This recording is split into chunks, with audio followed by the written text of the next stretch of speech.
السلام علیکم ورحمۃ اللہ وبرکاتہ۔ میرے محترم دوستوں، بھائیوں، بہنوں اور بیٹیوں، آج میں آپ کی خدمت میں پیش کرنا چاہتا ہوں پاکستان کے قومی ترانے کی تشریح۔ آئیے پہلے ترانہ سنتے ہیں اور اس کے بعد اس پر بات کریں گے۔ حفیظ جلندری صاحب اس ترانے میں لکھتے ہیں: پاک سرزمین شادباد، کشور حسین شادباد، تو نشان عزم عالی شان، ارض پاکستان، مرکز یقین شادباد۔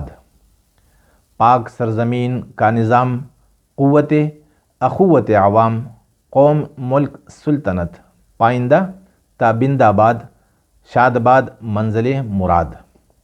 پرچم ستارے و ہلال، رہبر ترقی و کمال، ترجمان ماضی شان حال، جان استقبال، سایہ خدایہ ذوالجلال۔ میرے محترم دوستو، بھائیوں، ہمیں پیغام دیا جا رہا ہے اس ترانے میں کہ پاک سرزمین شادباد، جو نعمت اللہ نے ہمیں ایک وطن کی صورت میں عطا فرمائی ہے اور جس کا نام پاکستان رکھا گیا ہے، اس وطن کو ہم کیسے خوشحال اور آباد رکھ سکیں گے۔ شاد کہتے ہیں خوشحال کو، باد کہتے ہیں آباد کو۔ اس کے لیے سب سے پہلی شرط جو بیان فرمائی گئی ہے وہ یہ ہے کہ کشور حسین شادباد۔ کشور کہا جاتا ہے ریاست کو، لیکن یہاں پر یعنی ساخت مراد نہیں ہے، بناوٹ مراد نہیں ہے۔ ساخت، پاکستان کو اللہ سبحانہ و تعالیٰ نے ساخت کے اعتبار سے بے پناہ خوبصورتی عطا فرمائی ہے، لیکن اس سے کچھ نہیں ہوگا جب تک ریاستی ڈھانچہ جسے کہا جاتا ہے نا، جب تک اس میں خوبصورتی نہ ہو۔ ریاستی ڈھانچے میں چپڑاسی سے لے کر صدر مملکت تک، یعنی ریاستی ڈھانچے میں ایک چپڑاسی سے لے کر صدر مملکت تک سب کے سب امین اور صادق ہوں، سب کے سب اخلاق کے اعلیٰ نمونے ہوں، اور سب کے سب کی زندگیاں جھوٹ، فریب اور دھوکے سے پاک ہوں۔ پھر کیا ہوگا؟ پھر پاکستان اچھی صفات کی وجہ سے آگے بڑھ سکے گا، خوشحال بھی رہے گا، آباد بھی رہے گا۔ تو نشان عزم عالی شان، ارض پاکستان۔ ارض کہتے ہیں دھرتی کو، زمین کو، تو ارض پاکستان سے مخاطب ہو رہے ہیں جالندری صاحب کہ اے سرزمین پاکستان، تو کس چیز کی علامت ہے؟ یعنی پاکستان پہلے تو تھا نہیں، وجود بھی نہیں تھا، اس کا تصور بھی نہیں تھا، کسی کے خواب اور خیال میں بھی نہیں تھا کہ پاکستان بھی بن سکے گا۔ لیکن کیا ہوا؟ تو نشان عزم عالی شان۔ ہمارے بزرگوں نے ایک خواب دیکھا کہ ہم ہندوؤں کے ساتھ نہیں رہ سکیں گے، لہٰذا مسلمانوں کی ایک الگ ریاست ہونی چاہیے۔ انہوں نے اس کے لیے اونچے ارادے کیے، کیونکہ یہ درمیانہ قسم اور پست قسم کے عزائم سے وجود میں نہیں آ سکتا تھا، اس لیے انہوں نے اونچے عزائم رکھے، اور پھر اس کے لیے انہوں نے اس یقین کے ساتھ، مرکز یقین شادباد، اس یقین کے ساتھ انہوں نے محنت شروع کی، پاکستان کے لیے قربانیاں دی کہ پاکستان کو ضرور اللہ سبحانہ و تعالیٰ وجود عطا فرمائیں گے۔ تو یہ اونچے ارادے تھے، عالی شان جو کہا جاتا ہے نا اونچی شان کو، تو یہ ان کے ارادوں کا جو اونچے ارادے تھے ان کی برکت تھی کہ اللہ نے آپ کو وجود دیا۔ تو آپ کا جو وجود ہے یہ علامت ہے کس بات کی؟ ہمارے بزرگوں کے اونچے عزائم کی۔ اب جیسے ان کے اونچے عزائم تھے، اللہ نے ان کی مدد فرمائی، اب بزرگ چلے گئے، ہمارے ہاتھ میں ہے، اس پاکستان کا مستقبل ہمارے ہاتھ میں ہے، تو ہمارے بھی عزائم اونچے ہونے چاہیے۔ کہ کیا ہو اونچی؟ یعنی عالی شان ہم نے پاکستان کو عزت دلوانی ہے پوری دنیا میں، تاکہ پاکستان کا نام جو سنے تو مجبوراً وہ احترام کر لے پاکستان کا اور پاکستانیوں کا، عزت کرنے پر مجبور ہو جائے ہر قوم۔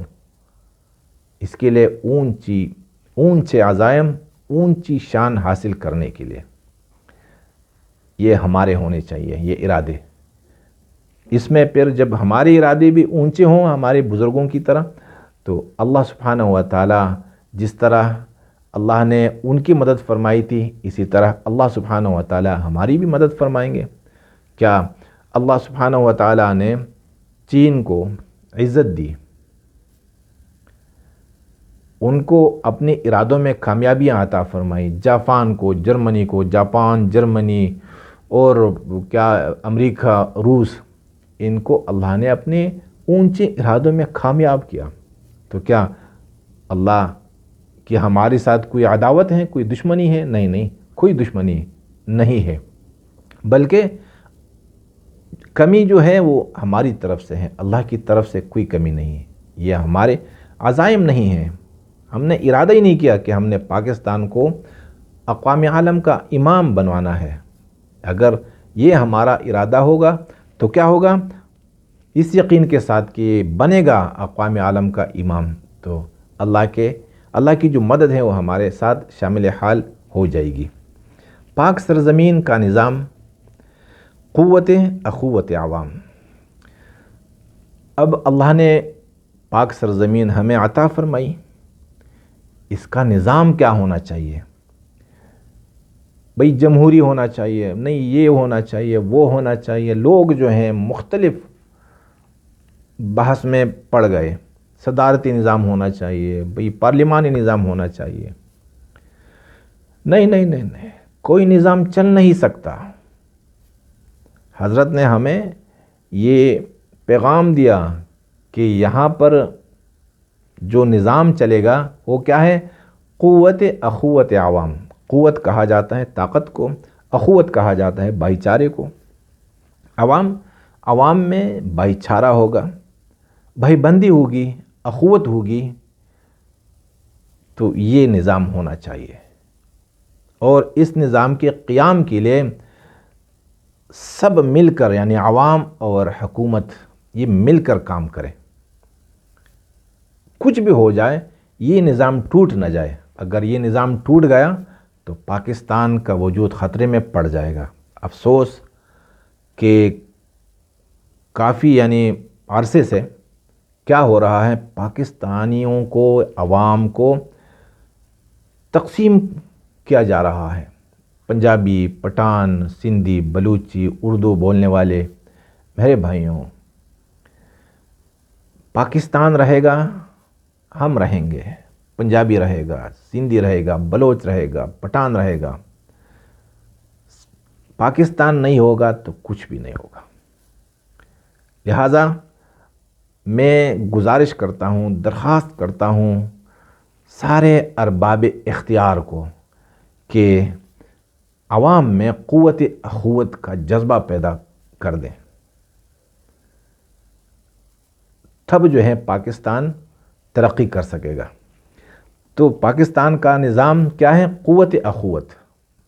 یہ بعد کی باتیں ہیں کہ صدارتی نظام ہونا چاہیے، اسلامی نظام ہونا چاہیے، سیکولر نظام ہونا چاہیے۔ نہیں، پہلے جو اصل بنیادی نظام وہ قوت اخوت کا ہو، کہ عوام میں بھائی بندی ہو۔ پنجابی، پٹھان، سندھی، بلوچ، اردو بولنے والے، یہ سب کے سب بھائی ہوں، آپس میں ہم سب بھائی ہیں۔ میں ملیشیا میں ہوں، کسی نے آج تک کسی غیر پاکستانی نے مجھے یہ نہیں کہا کہ اے پٹھان، میں پٹھان ہوں۔ کسی نے نہیں کہا، کسی پنجابی کو کسی نے نہیں کہا باہر کے ملکوں میں کہ اے پنجابی، کسی بلوچ اور سندھی کو کسی نے نہیں کہا باہر کے ملکوں میں کہ اے بلوچ اور اے سندھی، اے اردو بولنے والے۔ سب کو کیا سمجھا جا رہا ہے؟ پاکستانی۔ تو یہی قوت اخوت کا جذبہ ہوگا، ہم پاکستانی بن کر رہیں گے تو پاکستان قائم رہ سکے گا، ورنہ وجود خطرے میں پڑ جائے گا جس طرح نظر آ رہا ہے۔ قوم، ملک، سلطنت، پائندہ تابند آباد شاد باد منزل مراد، پائندہ تابند آباد یعنی ہمیشہ کے لیے آباد رہنا۔ ملک کیسے آباد رہے گا؟ اس کے لیے 3 جماعتیں ہیں، وہ کیا کیا ہیں؟ قوم، ملک اور سلطنت، یعنی قوم عوام، ملک وطن اور حکمران سلطنت۔ قوم، ملک اور سلطنت کے وفادار ہوں، یعنی قوم جو ہے عوام، یہ ملک اور حکمرانوں کے وفادار رہیں، حکمران ملک اور قوم کے وفادار رہیں، آپس میں محبت ہو، نفرتیں نہ ہوں، یعنی قوم، ملک اور سلطنت جب ایک صفحے پر ہوں گے تب کیا ہوگا؟ تب پاکستان آباد بھی رہ سکے گا، خوشحال بھی رہ سکے گا، قائم بھی رہے گا، اور ہماری جو منزل ہے شاد باد منزل مراد، ہماری جو منزل ہے، جو مراد ہیں، وہ مراد کیا ہے کہ بھائی خوشحالی، آبادی، تو نصیب ہو جائیں گی دونوں۔ کیسے؟ جب قوم، ملک اور سلطنت ایک صفحے پر ہوں، یہ نہ ہو کہ حکمران قوم کے دشمن ہو اور ملک کے دشمن ہو، قوم وہ حکمرانوں کے دشمن ہوں، عداوت بیچ سے نکل جائیں، اور ملک کی خاطر، ملک کے مستقبل کے خاطر عوام اور حکمران یہ بھائی بھائی بن جائیں، ایک وجود، ایک جسم کے اندام بن جائیں، تب جو ہے مستقبل ہمارا بن جائے گا۔ پرچم ستارہ و ہلال، اللہ نے ہمیں جو جھنڈا عطا فرمایا اس میں ایک ستارہ ہے اور ہلال بھی ہے۔ 3 چیزیں اللہ نے ہمیں عطا فرمائی ہیں ایسی کہ ایسی چیزیں اللہ نے کسی کو بھی نہیں دی۔ وہ کیا کیا ہیں؟ ایک ہے نام، یعنی پاکستان۔ پاکستان ایسا پیارا نام ہے، ایسا پیارا نام ہے کہ اس طرح کا خوبصورت نام کسی بھی ملک کا نہیں ہے۔ پھر دوسری چیز کیا ہے؟ جھنڈا۔ جھنڈا انتہائی خوبصورت جھنڈا، سارے جھنڈوں میں ممتاز، دلکش، پرکشش۔ اور تیسری چیز ترانہ ہے۔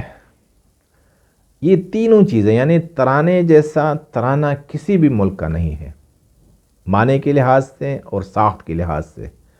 اس طرح نام، پرچم اور ترانہ جو ہے، یہ تینوں یہ اللہ نے ہمیں دیے ہیں، کسی اور کو نہیں دی۔ تو یہ جو پرچم ہے، یہ جو جھنڈا ہے، اس میں ستارہ اور ہلال، اس کا مقصد کیا ہے؟ یہ ہمیں کیا تعلیم دے رہے ہیں دونوں؟ ستارہ اور ہلال ہمیں کیا تعلیم دے رہے ہیں؟ رہبر، ترقی و کمال۔ یہ ہمیں ہماری رہبری کر رہے ہیں، رہنمائی کر رہے ہیں ترقی کے لیے، کہ ہم ترقی کریں ایک قوم اور ملک کی حیثیت سے، اور کمال تک پہنچ جائے، یعنی ترقی اتنی کرے کہ کامل درجے تک ہم پہنچ جائیں۔ یہ رہبری کون کر رہے ہیں؟ ہمارے جھنڈے میں جو کیا ہے؟ جو ستارہ اور ہلال ہیں، دونوں۔ ترجمان ماضی شان حال، یہ ستارہ اور یہ ہلال اور یہ پرچم، یہ ہمارے ترجمان ہیں۔ کس کے ترجمان ہیں؟ ماضی، یعنی ماضی کہا جاتا ہے گزرا ہوا زمانہ، اس کو جو گزرا ہوا زمانہ ہے یہ اس کی بھی ترجمانی کر رہے ہیں دونوں، اور یہ جو حال ہے اس کی بھی عزت ہے، یہ عزت ہے، حال کی بھی عزت ہے۔ ترجمان ماضی، یہ ماضی کا ترجمان ہے، دونوں ترجمان ہیں ماضی کے، اور عزت ہے حال کی، یعنی اگر ہم ان کی تعلیمات پر ہم چلیں گے تو اللہ سبحانہ و تعالی کیا کریں گے؟ ہمارے حال کو اللہ سبحانہ و تعالی عزت عطا فرمائیں گے۔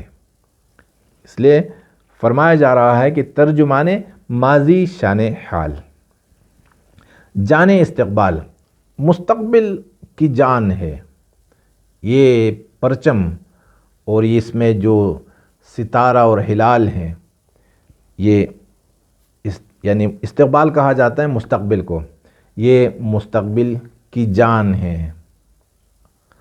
اگر یہ نعوذ باللہ ہم نے ان پر یعنی عمل نہیں کیا ان کی تعلیمات پر، تو مستقبل میں کوئی جان نہیں ہوگی۔ سائے خدایہ ذوالجلال، اور جب ہم ان صفات کو لے کر ان تعلیمات پر عمل کرتے رہیں گے تو اللہ سبحانہ و تعالی جو ذوالجلال والاکرام ہے اس کی محبت کا سایہ ہمارے اوپر ہوگا۔ سائے خدایہ ذوالجلال، اللہ سبحانہ و تعالی کی مدد ہمارے ساتھ شامل حال ہوگی۔ تو میرے بھائیوں، یہ ترانہ ہے اور میں نے اس کی تشریح آپ کے سامنے پیش کی۔ اگر آپ کو میری باتیں پسند آئی ہوں تو دوسروں تک بھی پہنچا دیجیے گا۔ اللہ سبحانہ و تعالی ہماری مدد فرمائے۔